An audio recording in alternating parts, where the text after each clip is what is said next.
اعوذ باللہ من الشیطان اللعین الرجیم بسم اللہ الرحمن الرحیم وبہ نستعین وہو خیر معین وصلی اللہ علی رسولہ الکریم حبیب الہ العالمین بالقاسم محمد اللہم صلی علی محمد وعلی محمد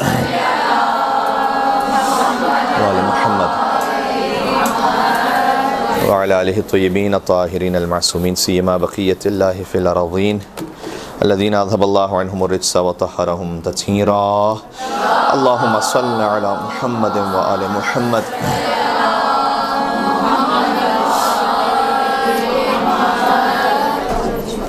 وعلی آلہ الطیبین الطاہرین المعصومین سیما بقیت اللہ فی الارضین رحمت اللہ علی محبیہم اللعنۃ الدائمۃ علی اعدائہم اجمعین من الاذل الى قیام یوم الدین اما بعد فقد قال اللہ الحکیم فی کتابہ المجید بسم اللہ الرحمن الرحیم مرج البحرین یلتقیان بینہما برزخ لا یبغیان فبأی آلاء ربکما تکذبان یخرج منہما اللؤلؤ والمرجان فبأی آلاء ربکما تکذبان ایک اور مل کے صلوات بید محمد وعلی محمد پر اللہم صلی علی محمد وعلی محمد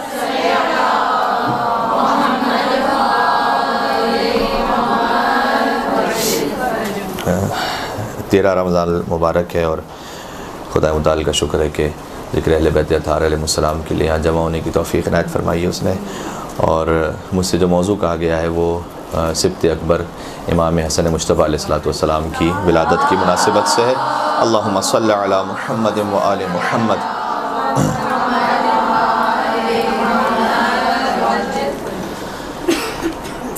اب رمضان المبارک میں روزے کے عالم میں کوئی تفصیلی بات سننا یا کہنا بھی بڑا مشکل کام ہوتا ہے۔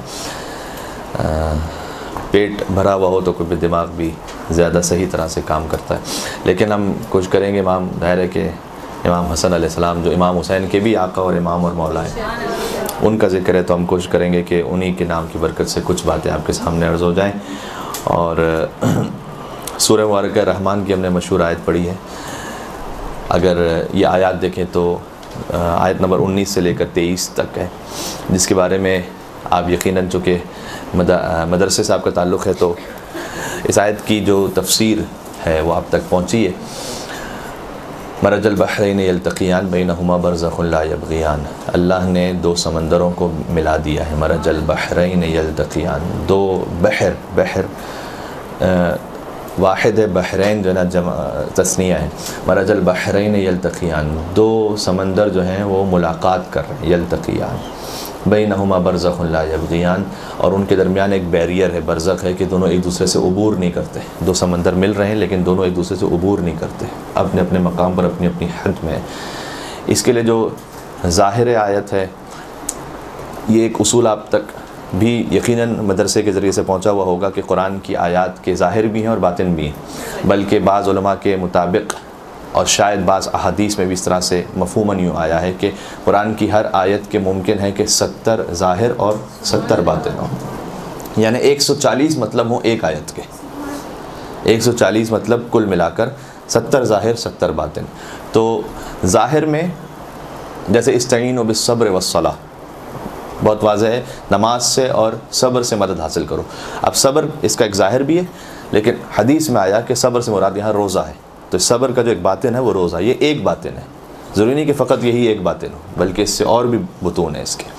اچھا، جو باطن ہے اس کی تشریح کا حق سوائے حجت خدا اور امام معصوم کے اور کسی کو نہیں ہے۔ ظاہر میں ہم اس بات کے لیے مجاز ہیں کہ جو لغات ہیں اور جو عربی کلام ہیں اس کے اعتبار سے ہم اس آیت کو سمجھیں اور اس پہ غور کریں، لیکن جو باطن ہے اس باطن میں ہم اور آپ اپنی عقل یا اپنی خواہش یا اپنے مزاج کے اعتبار سے نہیں کہہ سکتے کہ مجھے یہ محسوس ہو رہا ہے یہاں پر۔ جیسے قرآن کریم میں جہاں پر سورہ مبارکہ نحل میں شہد کا ذکر ہے، تو وہاں روایات کے مطابق اس طرح سے آیا ہے، میں مفہوماً عرض کر رہا ہوں ساری روایت، چونکہ اب روزے کا بھی معاملہ ہے تو بڑی محتاط ہو کے بات کہنا چاہتا ہوں کہ جو علماء کے کلام سے استفادہ ہوتا ہے۔ اب شہد تو مراد ہے وہاں پر کہ اللہ عز و جل نے فرمایا کہ مثلا شہد کی مکھی ہے، وہ مختلف پھولوں سے جا کے رس کو حاصل کرتی ہے اور اس کے بعد ایک معجون بنتا ہے اور ایک اس جیسے ہم شہد کا نام دیتے ہیں۔ اس شہد سے مراد علی ابن ابی طالب علیہ السلام ہے۔ اللہم صلی علی محمد وعلی محمد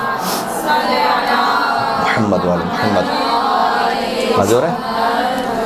اب یہ جو باطن ہے اس کو سوائے احادیث معصوم کے آپ درک نہیں کر سکتے. یعنی یہ نہیں ہو سکتا کہ ہمارے مزاج کے مطابق اس طرح سے، تو پھر قرآن ہر ایک اپنے اپنے مزاج کے مطابق باطن بناتا رہے گا. تو ایک ویسے ہی علوم قرآن کا ایک اصول ہے کہ قرآن میں جتنی بھی باطنی باتیں ہوں گی وہ سب کی سب احادیث سے ہونی چاہیے، اور وہ بھی اتھنٹک، وہ احادیث جو کم سے کم سنت قطعیہ اور قرآن کی دیگر آیات سے ٹکرا نہ رہی ہوں. تو ایک باقاعدہ علم ہے یہ. اچھا، مرج البحرین یلتقیان، اس کا ایک ظاہر ہے، دو سمندر ہیں جو ملاقات کر رہے ہیں، بینہما برزخ لا یبغیان، ان کے درمیان ایک برزخ، ایک بیریئر ہے کہ دونوں ایک دوسرے سے عبور نہیں کرتے.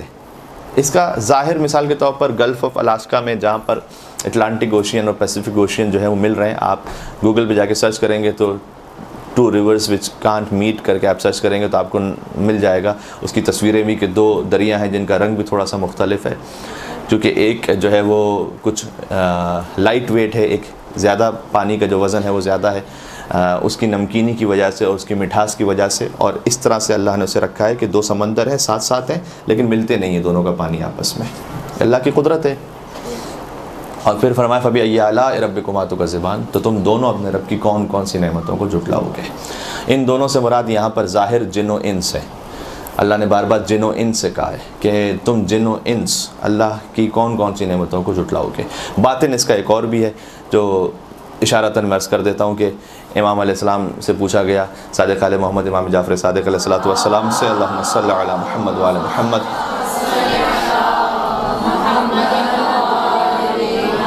کہ مولا ان سے مراد کیا ہے؟ تو امام نے جواب دیا کہ فلان و فلان، کہ فلان اور فلان ہے ان سے مراد، کہ اللہ یہ کہنا چاہ رہا ہے کہ تم دونوں اپنے رب کی کون کون سی نعمتوں کو جھٹلاؤ گے.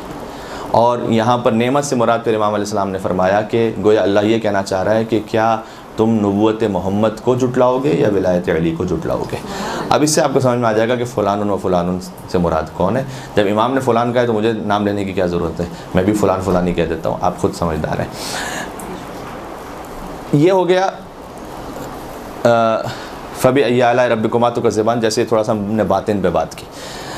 لیکن خود مرج البحرین یلتقیان تفسیر فرات کی روایت ہے کہ بظاہر امام صادق علیہ السلام سے بھی، امام رضا علیہ السلام سے بھی، کہ امام نے فرمایا کہ یہاں 2 سمندر جو ملاقات کر رہے ہیں ان سے مراد علی اور حضرت فاطمہ زہرا سلام اللہ علیہما.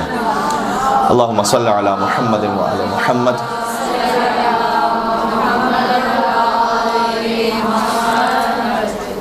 یہ علم اور عظمت و عصمت کے 2 سمندر ہیں کہ جو مل رہے ہیں، اللہ نے جنہیں ملایا ہے. مرج البحرین یلتقیان، یہ وہ ازدواج ہے جس کا اہتمام اللہ نے کیا ہے. بینہما برزخ، درمیان میں ایک برزخ ہے کہ دونوں ایک دوسرے سے عبور نہیں کرتے، اپنے اپنے مقام پر اپنی اپنی حد میں، اور وہ برزخ حضور سرور کائنات ہے. حدیث کے مطابق حضور سرور کائنات. اللہم صلی علی محمد وعلی محمد. کتنا خوبصورت ہے، آپ دیکھیں کہ 2 سمندر علی و زہرا سلام اللہ علیہما، اور برزخ درمیان میں رسول اللہ صلی اللہ علیہ وآلہ وسلم. اللہم صلی علی محمد وعلی محمد. اور پھر وہ جو پہلے ہم نے حدیث سنائی، اب آپ اس کو شاید زیادہ ریلیٹ کر پائیں گے کہ علم اور عصمت کے 2 سمندر، یعنی پھر سے میں نام لیتا ہوں، مولا کائنات اور سیدہ کونین، درمیان میں برزخ رسول اللہ، اور پھر تم دونوں اپنے رب کی کون کون سی نعمتوں کو جھٹلاؤ گے. یہاں سے اب یہ بالکل ریلیٹ بھی ہو جاتی ہے بات کہ تم فلان و فلان اپنے رب کی کون کون سی نعمتوں کو جھٹلاؤ گے. بات واضح ہو رہی ہے کہ میں کیا عرض کرنا چاہ رہا ہوں. یہ خانوادہ پنجتن کا ذکر ہے اس پوری ان آیات میں، بہت بہترین ہے، بہت خوبصورت ہے یہ. تو یہ مجالس کا بھی اچھا موضوع بن سکتا ہے. جو ذاکرہ ہیں انہیں مجالس کے لیے بھی جو کوئی موضوع چاہیے ہوتا ہے، تو میرے خیال میں یہ سورہ رحمان کی آیت نمبر 19 آیت نمبر 23 تک بڑا بہترین موضوع ہے پنجتن پاک کے لیے، اس لیے کہ مکمل پنجتن پاک کا ذکر ہے اس میں. مولا کائنات کا ذکر، سید کونین کا ذکر، برزخ رسول اللہ، اب امام حسن امام حسین علیہ السلام. یخرج منہم اللؤلؤ والمرجان. ہمارا موضوع جو ہے ولادت امام حسین علیہ السلام پر ہے، تو اس بنیاد پر یخرج منہم اللؤلؤ والمرجان، کہ یہ جو سمندر اللہ نے ملائے ہیں، ان سمندروں سے لؤلؤ اور مرجان خارج ہوتے ہیں. کہ لؤلؤ سے مراد امام حسن علیہ السلام ہے، مرجان سے مراد امام حسین علیہ السلام ہے. روایات کی روشنی میں لؤلؤ کہتے ہیں سبز پتھر کو، سبز موتی کو، اور مرجان کہتے ہیں سرخ موتی کو. خود بخود تطبیق بھی ہو رہی ہے. اور فَبِأَيِّ آلَاءِ رَبِّكُمَا تُكَذِّبَانِ, تو تم دونوں اپنے رب کی کون کون سی نعمتوں کو جھٹلاؤ گے. یعنی اس میں تولا بھی ہے, اس میں تورا بھی ہے. بہت بہترین ہے یہ آیات سارے ملا کر. ایک اور صلوات بھی دیے گا فجر پاک کی ذات پر. اللہم صلی علی محمد و علی محمد.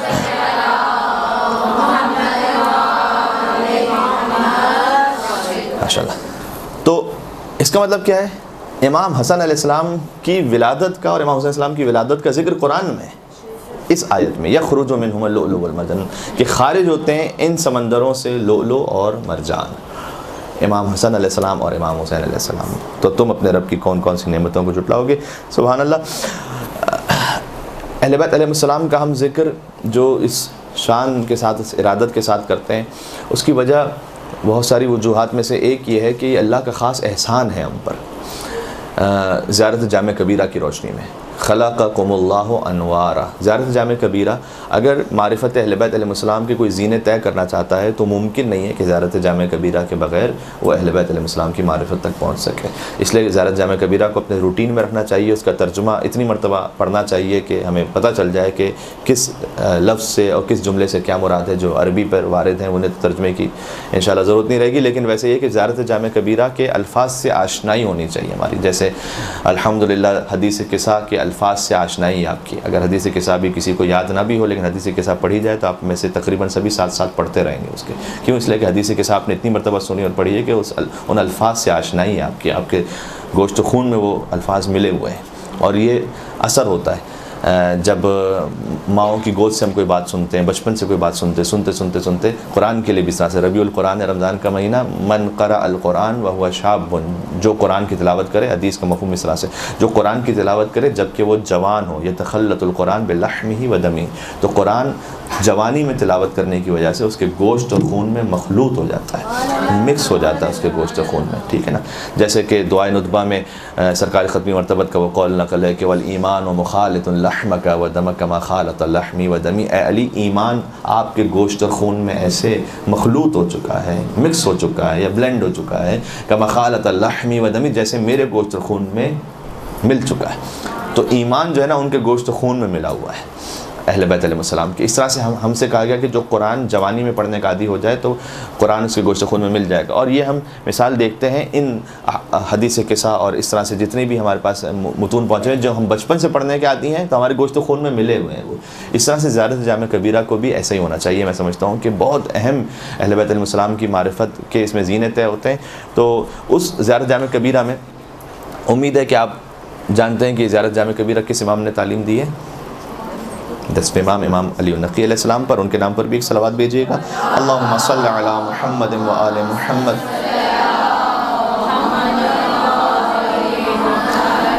اس میں امام علیہ السلام فرماتے ہیں خلقکم اللہ انوارا, اہل بیت اللہ نے آپ کو نور کی صورت میں خلق کیا. فجعلہ بعرشہ محدقین, تو آپ عرش کی بلندیوں پر گویا اللہ کی عبادت و اطاعت میں مصروف تھے.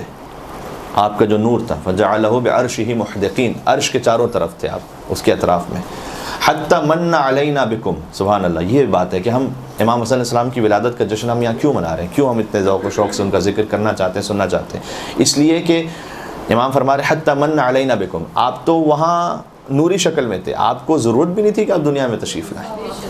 آپ دنیا میں تشریف لائیں, آپ کا جو مقام ہے دنیا تو پس جگہ ہے, تو آپ اپنی وجہ سے دنیا میں نہیں آئے. حتی من علینا بکم, یہاں تک کہ اللہ نے ہم پر یہ احسان کیا. حتی من علینا بکم, کہ اس نے ہم پر یہ احسان کیا کہ ان انوار کو جسم کی صورت میں ہماری ہدایت کے لیے دنیا میں بھیجا ہے نا. حتی من علینا بکم فجعل اللہ فجعلکم فی بیوت اذن اللہ ان ترفع ویذکر فیہا اسمہ, اور یہاں تک کہ آپ کو اس گھر میں رکھا کہ جس کا ذکر اور جس کا نام خود اللہ نے بلند کیا ہے. تو اس مقام, تو ہم پر احسان ہے, اللہ کا احسان ہے. لہٰذا اس احسان کے شکرانے کے طور پر ہم ذکر کرنا چاہتے ہیں, ان کا ذکر سننا چاہتے ہیں. اسے قرآن کی آیت سے بھی ملائیے گا جو سورہ آل عمران کی آیت ہے, آیت نمبر 164 ہے. لقد من اللہ علی المؤمنین اذ بعث فیہم رسولا من انفسہم یتلو علیہم آیاتہ ویزکیہم ویعلمہم الکتاب والحکمہ وان کانوا من قبل لفی ضلال مبین. یہ سورہ جمعہ میں بھی اس طرح سے آیت ہے. سورہ جمعہ میں جو شروع ہوتی ہے آیت وہ اس طرح سے ہے کہ هو الذی بعث فی الامیین رسولا منہم, اور سورہ آل عمران کی جو آیت ہے لقد من اللہ علی المؤمنین, اللہ کا احسان ہے مومنین پر کہ اس نے مومنین کے درمیان ایک رسول کو بھیجا. تو اللہ نے حضور کی تشریف آوری کو بھی احسان کے طور پر بیان کیا. زیارت جامع کبیرہ میں تمام اہل بیت کی تشریف آوری کو احسان کے طور پر بیان کیا گیا. تو ہم اس احسان کا شکر بجا لاتے ہیں جب ہم یہ ذکر کر رہے ہوتے ہیں. تو ایک بات یہ بھی آپ کے ذہن میں رہ جائے انشاءاللہ سے. اور ایک بڑی لطیف روایت ہے, کتاب ہے 100 منقبہ, یعنی 100 منقبتیں. صحیح, تقریباً آج سے 1000 سال پرانی کتاب ہے, یعنی 4 صدی ہجری میں لکھی ہوئی کتاب ہے, اور ابن شاہزان قمی نے اس کتاب کو لکھا ہے. تو اس کتاب میں یہ روایت ہے بڑی لطیف. اس کا میں تھوڑا سا آپ کو تمہید بنا لوں تاکہ شاید آپ اس کو اور لطف کے ساتھ سماعت فرما سکیں. وہ روایت اس طرح سے ہے کہ پنجتن پاک میں سے حضور نے ایک ایک کو یوں تعبیر کیا کہ مثلاً اگر حلم مجسم ہو کر کسی انسانی صورت میں ہوتا تو وہ کون سی ہستی ہوتی ہے. اس طرح فقط یہ ایک جملہ نہیں ہے, یعنی اس طرح سے فرمایا کہ اگر زینت اور خوبصورتی اور نیکی اگر مجسم ہو کر انسانی صورت میں ہوتی تو وہ کیا ہوتی. اس طرح سے وہ روایت حضور نے بیان فرمائی. تو بہت خوبصورت ہے. میں یہ روایت تقریباً یہ جملہ تو آپ تک پہنچا وہی, آپ نے خود ہی بیان کیا اس کو, لیکن میں پوری روایت آپ کو سناتا ہوں. عبد الرحمن ابن عوف سے رسول اللہ نے کہا صلی اللہ علیہ وآلہ وسلم کہ اللہم صلی علی محمد وآل محمد محمد وآل محمد. فرمایا یا عبد الرحمن, اے عبد الرحمن, انتم اصحابی, تم میرے صحابہ میں سے ہو, وعلی بن ابی طالب منی, لیکن علی بن ابی طالب مجھ سے ہے, وانا من علی, اور میں علی سے ہوں. یعنی یہ پہلے تو فرق بتایا حضور نے کہ تم اور ہو, علی اور ہے. فمن قاسہ بغیرہ فقط جفانی, تو بس اگر اس کے علاوہ اگر کوئی علی کو قیاس کرے, سبحان اللہ, یعنی اگر اس مقام کے علاوہ کچھ اور علی کو سمجھنے کی کوشش کرے کہ جیسے علی بھی باقی اصحاب کی طرح سے ہیں, جبکہ علی فرمایا کہ مجھ سے ہیں. یہ کبھی کبھار آپ ایک جملہ کہتے ہیں لیکن کبھی آپ ایک کانٹیکسٹ اور ایک سیکوینس میں کہتے ہیں, اس کی بات کچھ اور ہوتی ہے. ٹھیک ہے, تو حضور نے پہلے جو کانٹیکسٹ اور سیکوینس بنایا وہ بھی بڑا اہم ہے. کہ تم اصحاب ہو لیکن علی مجھ سے ہے. اگر ڈائریکٹ کہتے کہ علی مجھ سے ہے تو شاید وہ شدت نہ آتی فرق کی, کہ جو حضور واضح طور پر ڈفرینشیٹ کر کے بتا رہے ہیں کہ دیکھو تم اور ہو اور علی اور ہے, تم سب اور ہو. تو کہ تم اصحاب میں سے ہو, علی مجھ سے ہے, میں علی سے ہوں, اور جو اس کے علاوہ علی کو سمجھنے کی کوشش کرے, یعنی اپنے جیسا کو سمجھنے کی کوشش کرے, فقط جفانی, اس نے مجھ پر ظلم کیا, علی پر نہیں. اس نے تو سب سے پہلے تو مجھ پر ظلم کیا اس نے. فمن جفانی فقط آزانی, اور جس نے مجھ پر ظلم کیا اس نے مجھے اذیت پہنچائی. ومن آزانی فعلیہ لعنت ربی, کتنا سخت جملہ, اور جس نے مجھے اذیت پہنچائی اس پر میرے رب کی لعنت ہے. یا عبد الرحمن, ان اللہ تعالی انزل علیہ کتابا مبینہ, اللہ نے مجھ پر کتاب نازل کی ہے, قرآن. یہ بھی بہت خوبصورت ہے. وَأَمَرَنِي أَنْ أُبَيِّنَ لِلنَّاسِ, اور اللہ نے مجھے حکم کیا ہے کہ میں لوگوں کو اس کتاب کو بیان کروں, اس کی تفسیر, اس کی تشریح. سب کے لیے مجھے حکم دیا گیا ہے کہ میں بیان کروں. ما خلا علی ابن ابی طالب, اللہ نے سوائے علی ابن ابی طالب کے مجھے سب کے لیے حکم دیا ہے کہ میں اس قرآن کو بیان کروں. یہ کیا بتا رہا ہے؟ یعنی اللہ یہ کہنا چاہ رہا ہے کہ علی کو بیان کرنے کی ضرورت نہیں ہے, باقی سب کو بیان کیجئے سوائے علی ابن ابی طالب کے. انشاءاللہ پہنچ گئے بات تک. فَإِنَّهُ, سبحان اللہ سبحان اللہ, فَإِنَّهُ يُسْتَغْنَى عَنِ الْبَيَانِ, اس لیے کہ وہ میری تفسیر اور بیان سے بے نیاز اور مستغنی ہے. ایک مل کے صلوات اور بھیجیے گا محمد وعلی محمد, اللہم صلی اللہ.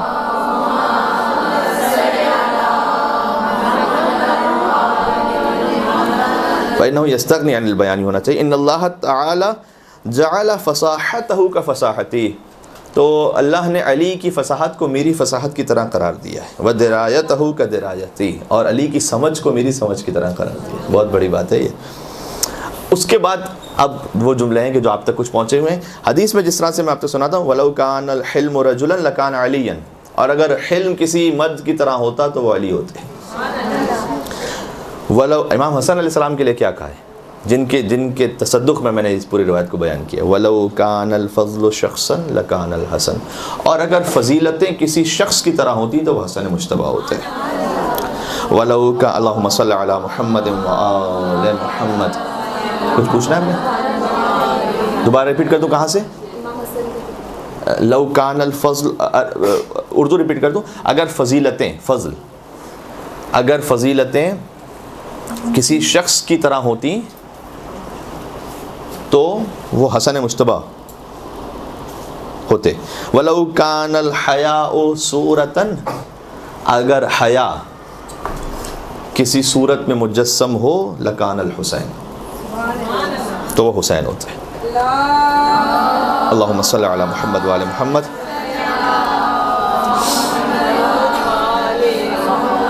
وَلَوْ كَانَ الْحُسْنُ هَيْئَةً لَكَانَتْ فاطمہ. سبحان اللہ. اور اگر حسن، یعنی حسن سے مراد یہاں پر خوبی ہے، خیر، اگر وہ کسی ہیئت میں ہوتا تو فاطمہ زہرا ہوتی. لکانت فاطمہ سلام اللہ علیہا. اللہم صلی علی محمد وعلی محمد. بیوی کے لیے ایک اور جملہ استعمال کیا ہے، خاص توجہ کیجیے گا، پھر سے میں کہتا ہوں تاکہ اس کی اہمیت سمجھ میں آ سکے. فرمایا اگر حلم کسی مرد کی طرح ہوتا تو وہ علی ہوتے، اگر فضل کوئی شخصیت میں ہوتا تو حسن ہوتے، اگر حیا صورت میں ہوتا، اگر حیا کسی صورت میں ہوتی تو وہ حسین، اور اگر کوئی حسن، جمال، نیکی، خوبی کسی ہیئت کی شکل میں آ جائے تو وہ فاطمہ زہرا. کسی میں جملہ نہیں کا جو آگے بی بی کے لے کا بل ہی اعظم، بلکہ فاطمہ اس سے بھی بلند ہوتی. اللہم صلی علی محمد. سبحان اللہ. ان فاطمہ ابنتی خیر الارض عنصرا و شرفا و کرما. یقیناً میری بیٹی فاطمہ تمام اہل ارض پر خیر ہے، مقدم ہے. عنصرا و شرفا و کرما، عنصر یعنی اپنے جوہر کے اعتبار سے، شرف اور کرامت کے اعتبار سے فاطمہ تمام اہل ارض سے بہتر خیر ہے. اچھا، یہ بات ہو گئی امام حسن مجتبی علیہ السلام کے لیے. میں نے اس روایت کو آپ کے سامنے پیش کیا تھا کہ یہ بھی ایک رخ آ جائے. البتہ یہ تمام صفات تمام اہل بیت میں، حلم تمام اہل بیت میں ہے لیکن مولا کائنات سے نسبت دی گئی. حسن تمام اہل بیت میں ہے لیکن سیدہ کونین سے نسبت دی گئی. فضل تمام اہل بیت میں امام حسن علیہ السلام سے نسبت دی گئی. حیا تمام اہل بیت میں امام حسین علیہ السلام سے نسبت دی گئی. بظاہر یہ اس طرح سے ہے کہ اہل بیت میں سے ہر ہستی کی زندگی میں جو پہلو سب سے زیادہ نمایاں ہو کر سامنے آیا انسانوں کے، اس اعتبار سے اس کو ترتیب دے کر یوں بیان کیا گیا. ورنہ یہ کہ تمام اہل بیت تمام خصوصیات کے حامل ہیں، بلا شک و شبہ، کوئی اس میں شک نہیں ہے. اب ایک نکتہ اور ہے.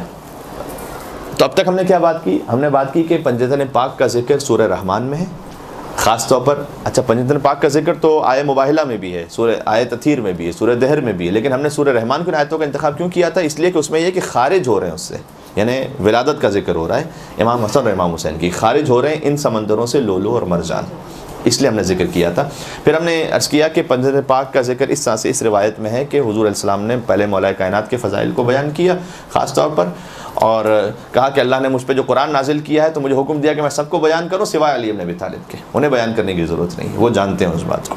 اور پھر ایک ایک ہستی کے بارے میں حضور نے بیان فرمایا.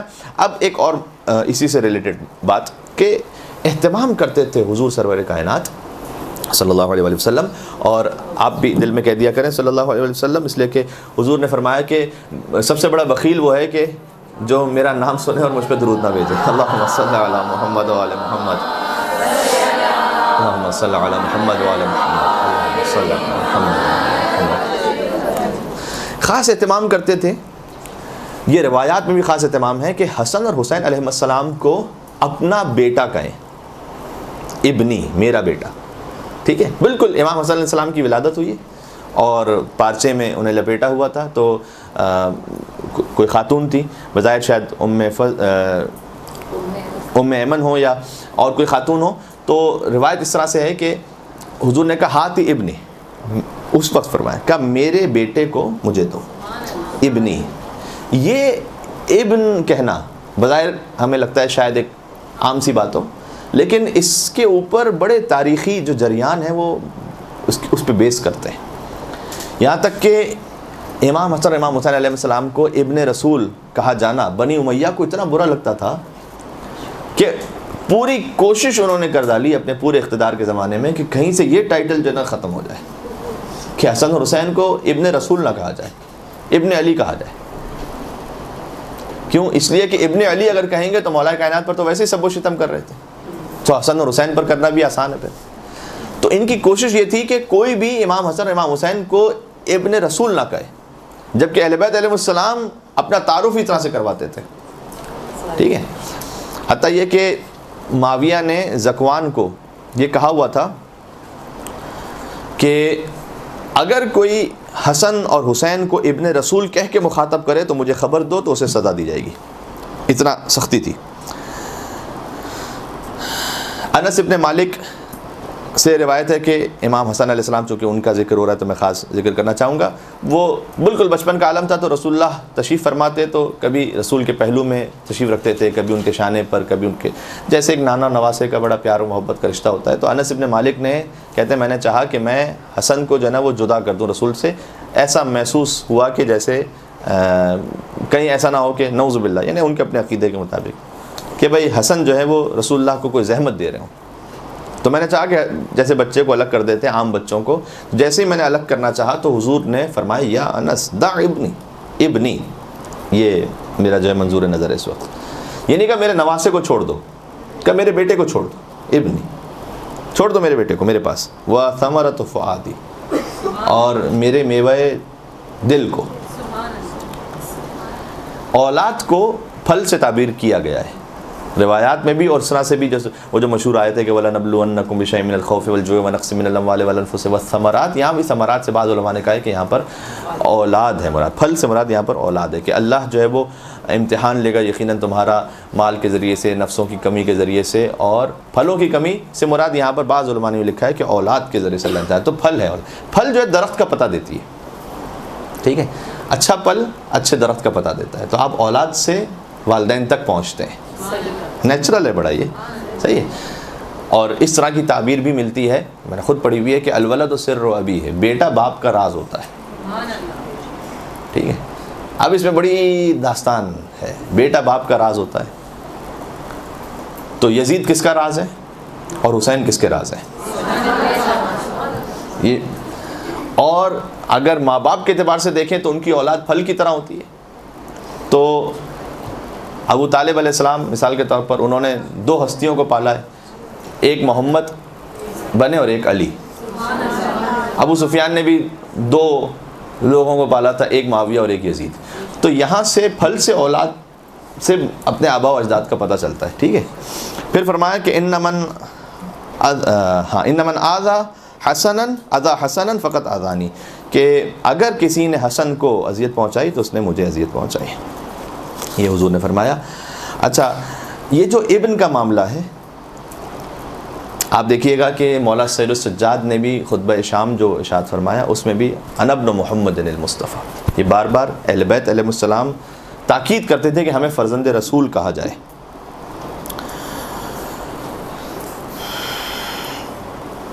سبحان اللہ.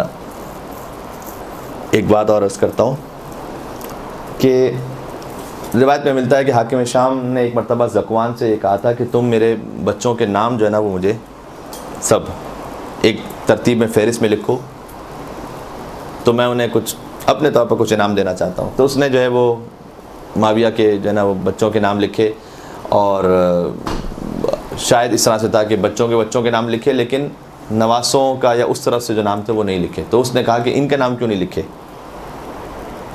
تو اس نے کہا کہ آپ ہی نے تو کہا تھا کہ حسن اور حسین جو ہے وہ فرزند رسول نہیں ہے، تو چونکہ جو نواسے جو ہے نا اگر وہ اولاد میں سے نہیں ہوتے تو میں نے آپ کے بھی اس میں نام نہیں لکھے. اس طرح سے اس نے تنبیہ کرنا چاہی تھی، تو اس وقت بڑی دربار میں شرمندگی ہوئی تھی اسے. حجاج ابن یوسف، اچھا اس سے آپ کو سمجھ میں آتا ہے کہ باقاعدہ یہ کوئی ایک کا دکھا واقعات نہیں ہے، یہ ایک پلان اسٹریٹجی تھی کہ بھائی انہیں کسی طریقے سے فرزند رسول نہ کہا جائے.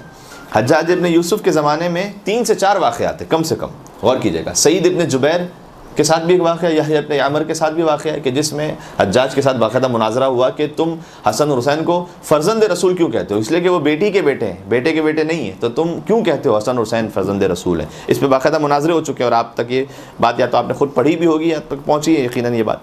یحییٰ ابن عامر کا میں آپ کو سنا دیتا ہوں مختصراً. یہ کہ زنجیروں میں جکڑے ہوئے تھے اور انہیں لایا گیا، اور حجاج نے کہا تھا کہ تم شیعہ حضرات، شیعہ میں اپنی طرف سے کہہ رہا ہوں، یعنی کہ تم اہل بیت علیہ السلام کے جو محب ہو، تم یہ کہتے ہو کہ حسن اور حسین ذریت رسول ہیں. یہ کیسے ممکن ہے؟ اس لیے کہ وہ بیٹی سے ان کی جو اولاد ہے وہ ہے. اگر بیٹے سے ہوتی تو میں سمجھتا کہ ذریت میں سے، نسل میں بیٹی کی جو اولاد ہوتی ہے وہ نسل میں نہیں ہوتی انسان کے، وہ تو پھر ان کی نسل میں ہوتی ہے کہ جن کے یہاں پر وہ اولاد ہوئی ہے۔ تو اس وقت یحییٰ ابن یامر نے سورہ انعام کی ان آیتوں کو پڑھا تھا۔ سورہ انعام کا میں آپ کو آیت نمبر بھی بتا دوں تاکہ آپ نوٹ کرنا چاہیں تو آپ کے پاس رہ جائے۔ میرے خیال میں 164 تھا، میرے ذہن سے اس وقت نکل گیا، لکھا نہیں، بہرحال چلے میں اگر دیکھتا ہوں یہاں پر کچھ آ گیا تو میں بتاؤں گا آپ کو۔ سورہ انعام فرمایا کہ ومن ذریتی، ہاں آیت تو مجھے ذہن میں، ومن ذریتہ داؤد و سلیمان، فرمایا کہ نوح علیہ السلام کی ذریت اور نسل میں سے ہیں کون؟ داؤد اور سلیمان، و ایوب و یوسف و موسیٰ و ہارون۔ تھوڑا سا اس کو سماعت فرما لیجیے گا، انشاءاللہ کام کی بات ہوگی آپ کے لیے۔ فرمایا کہ نوح کی ذریت میں سے ہیں داؤد اور سلیمان، و ایوب و یوسف و موسیٰ و ہارون، اور ایوب اور یوسف اور موسیٰ اور ہارون یہ تمام انبیاء کن کی نسل سے ہیں؟ نوح علیہ السلام کی نسل سے۔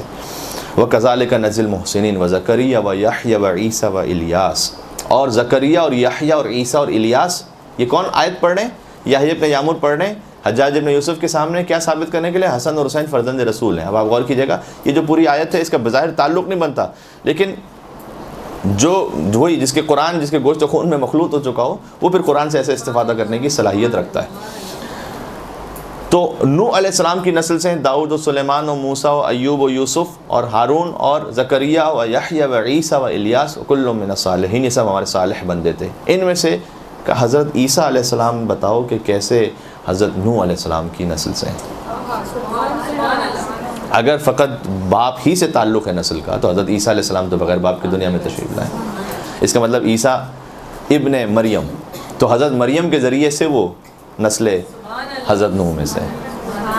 یعنی قرآن کے مطابق یہ ہے کہ اگر نسل خاتون کے ذریعے چلنا چاہے تو اس طرح سے ممکن ہے، یہ قرآنی مثال ہے۔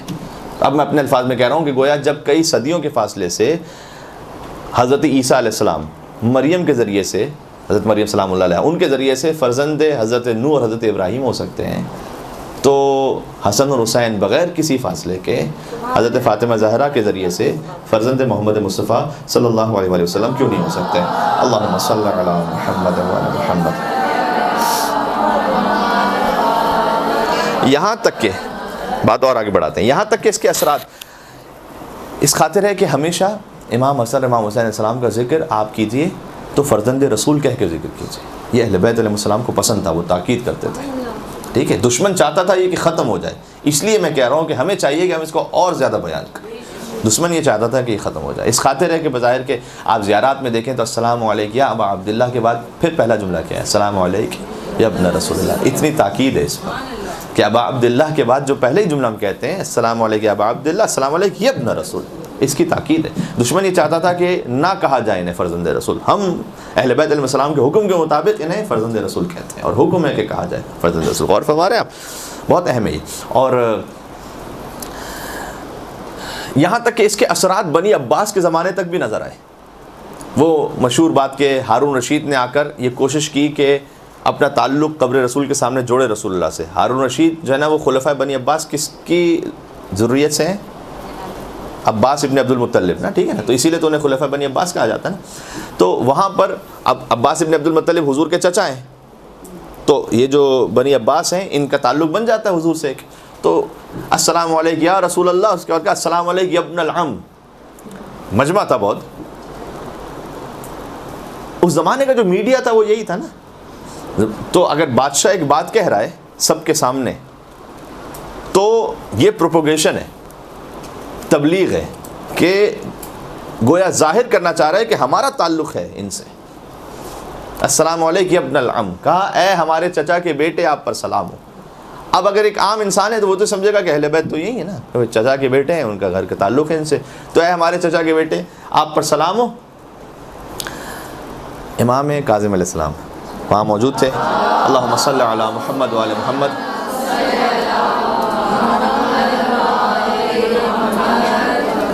اہل بیت علیہ السلام کا بھی جو روش ہے وہ کتنی بہترین ہے۔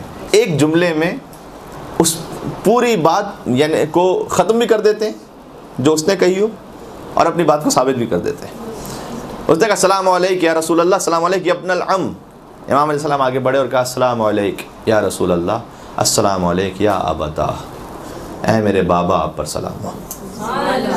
چچا کا بیٹا ہونا اور ہے، اور باپ اور بیٹا ہونا اور ہے، باپ اور اولاد کا جو رشتہ ہے۔ السلام علیک یا ابتا، جو کہ بعض جگہوں پر اس طرح سے لکھا ہوا ہے کہ پھر قبر رسول سے آواز آئی کہ وعلیک السلام، اے میرے فرزند تم پر سلام ہو، ابنی کہہ کر مخاطب کیا کہ اے میرے بیٹے تم پر سلام ہو، ویا حجت اللہ علی خلق، اور اے مخلوقات پر اللہ کی حجت تم پر سلام ہو۔ تو ایک بڑی اہم بات یہ ہے کہ امام حسین علیہ السلام انہیں فرزند رسول کہا جائے۔ آیہ مباہلہ میں تو بہت ہی واضح ہے فرزند رسول کہا جانا، اور یہ انشاءاللہ اب تک بات پہنچ گئی۔ اچھا، کتنا وقت رہ گیا ہے؟ اللہم صلی علی محمد وآل محمد۔ اگر آپ اجازت دیں تو اسی طرح سے اسی ترتیب میں ایک بات کو بھی بیان کر دوں۔ حتیٰ امیر المومنین کا لفظ، یہ جو امیر المومنین کا لفظ ہے یہ بھی ہم کبھی کوتاہی کرتے ہیں۔ مولا کائنات کا ذکر کبھی کبھی پوری مجلس میں کر دیتے ہیں اور امیر المومنین کا لفظ نہیں بولتے۔ امیر المومنین کا لفظ مخصوص ہے علی ابن ابی طالب سے، مخصوص ہے۔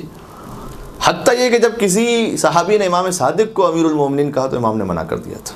روایت میں امام صادق جو خود امیر المومنین کا لہو ہیں اور اپنے زمانے کی حجتیں، جب ان سے امیر المومنین کا کہنا یہ فقط میرے جد علی ابن ابی طالب کے لیے۔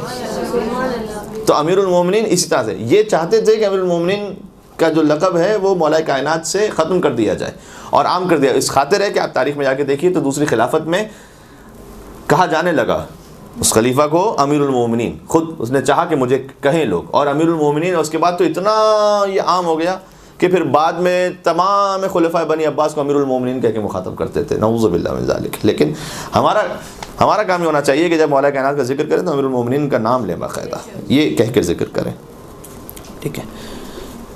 تو پھر معاملہ ان کے یہ ہوا کہ جو بھی حکومت میں پہنچ گیا وہ امیر المومنین ہے، یہ ایک آفت ہے حکومت کا معاملہ۔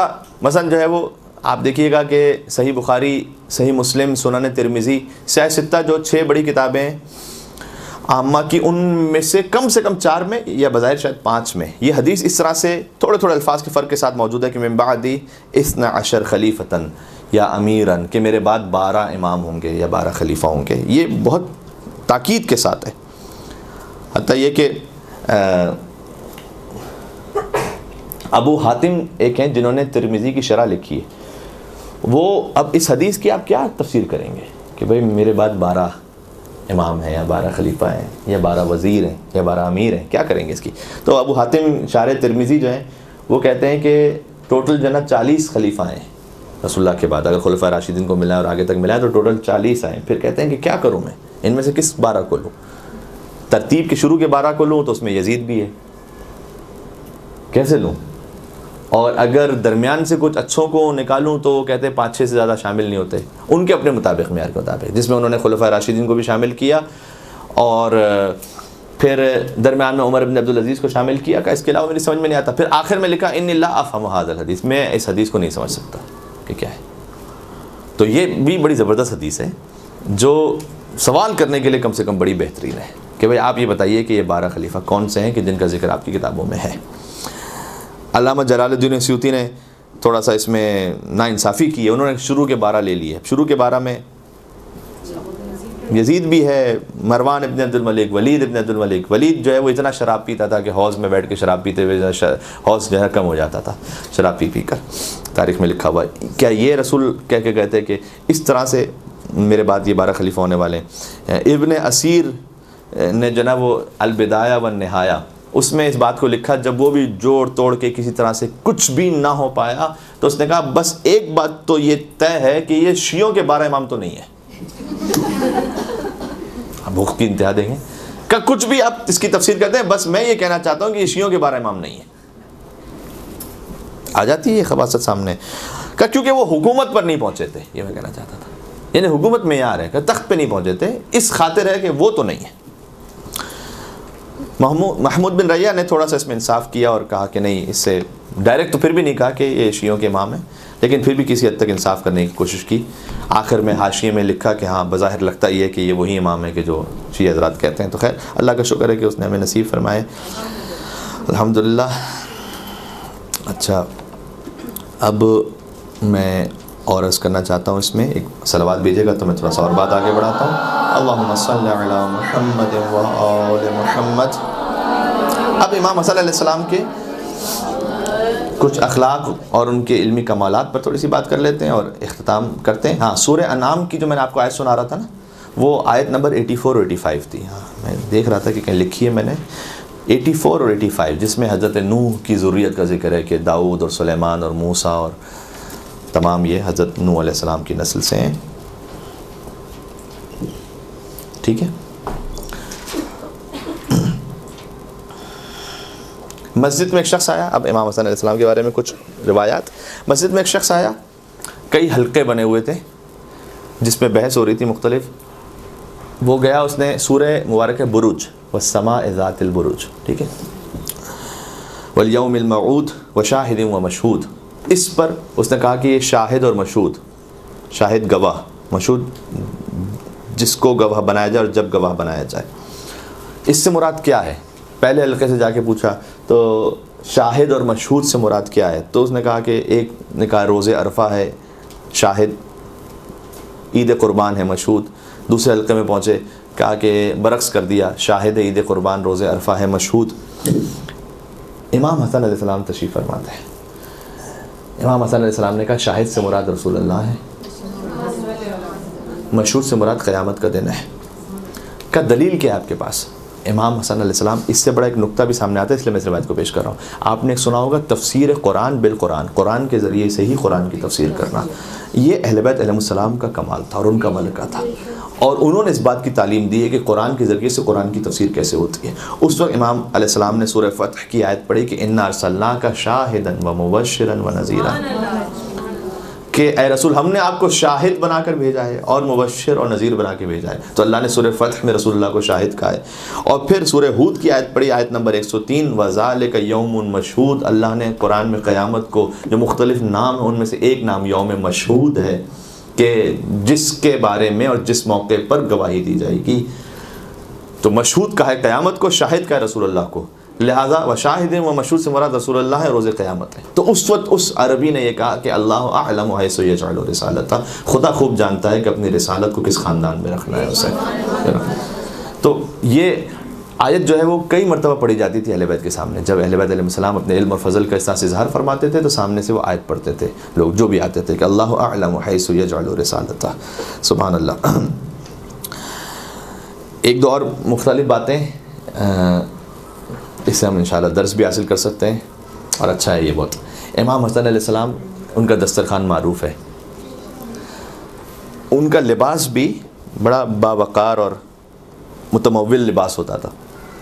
اس سے یہ سمجھ میں آتا ہے کہ ہم فقط اہل بیت علیہ السلام کے لیے یہ سمجھ رہے ہوتے ہیں کہ بہت ہی ہمیشہ فقیرانہ زندگی ہی گزاری. ایسا نہیں ہے. حالات اور موقع کے اعتبار سے امام صادق علیہ السلام کے لیے بھی ملتا ہے, امام حسن علیہ السلام کے لیے ملتا ہے. اس طرح سے انہوں نے اپنے اپنے موقع اور حالات کے اعتبار سے زندگی گزاری. امام صادق علیہ السلام کا جو مشہور واقعہ ہے کہ انہوں نے اچھا لباس پہنا ہوا تھا, اور ایک سفیان ثوری جو ایک جعلی صوفی تھا. صوفیزم جو ہے وہ دیکھنے میں اور سننے میں بڑا اچھا لگتا ہے لیکن بڑا خطرناک ہے, اس سے بڑے ہوشیار رہیں. کئی تعلیمات ان کی اہل بیت علیہ السلام سے بہت دور ہیں.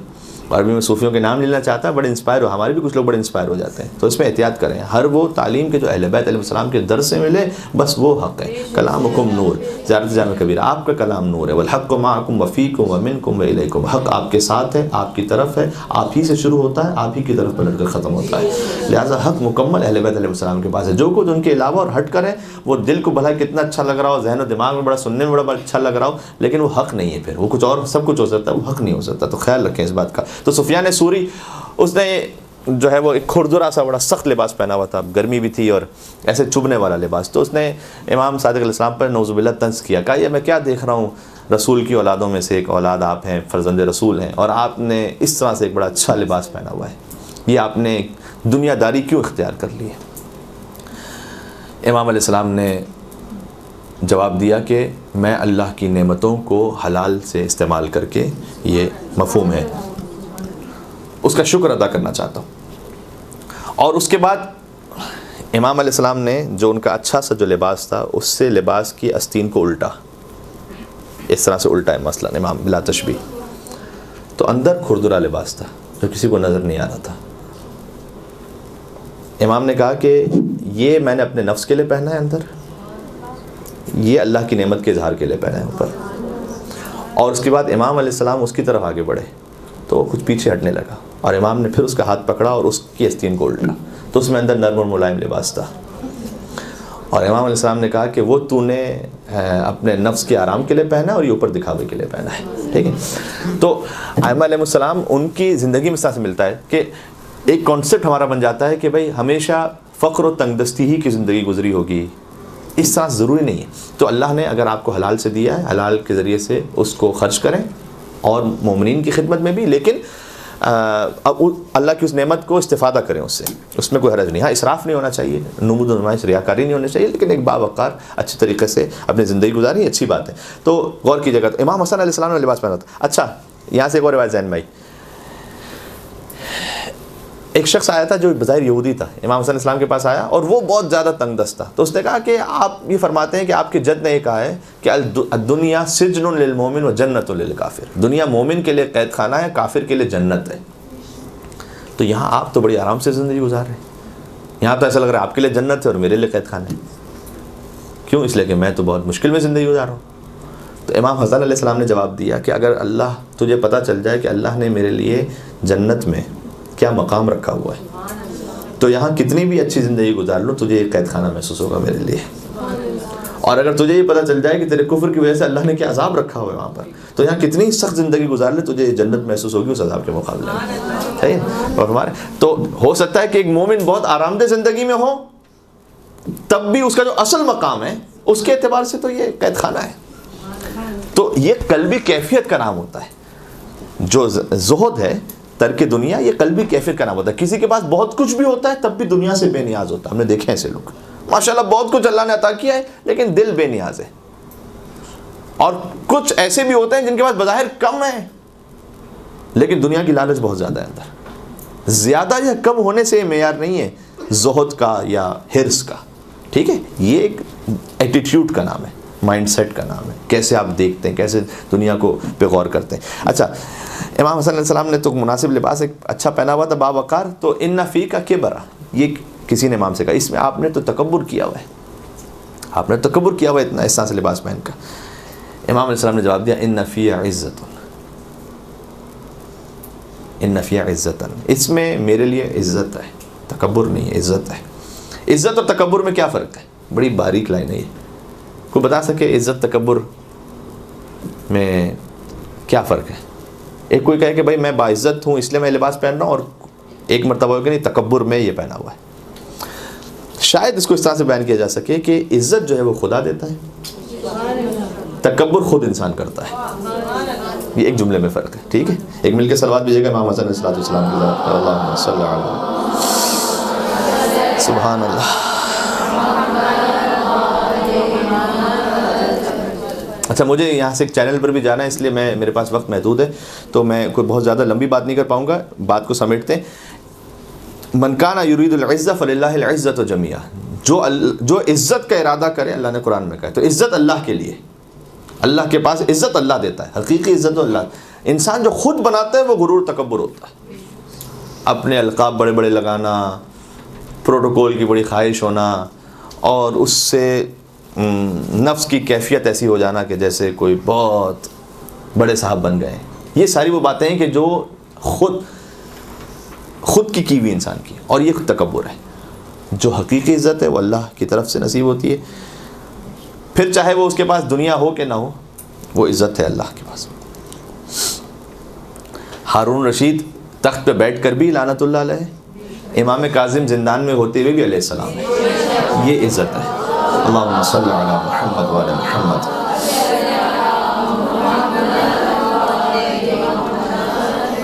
جی اللہ جانتا ہے کہ ریحانہ کس خاندان میں، یہ سورہ کون سی آیت ہے؟ یہ مجھے اجازت دے دیں کہ میں آپ کو دیکھ کے بالکل بتانے کی کوشش کرتا ہوں۔ ایک صلوات بھیجیے گا تو میں دیکھ لیتا ہوں جب تک۔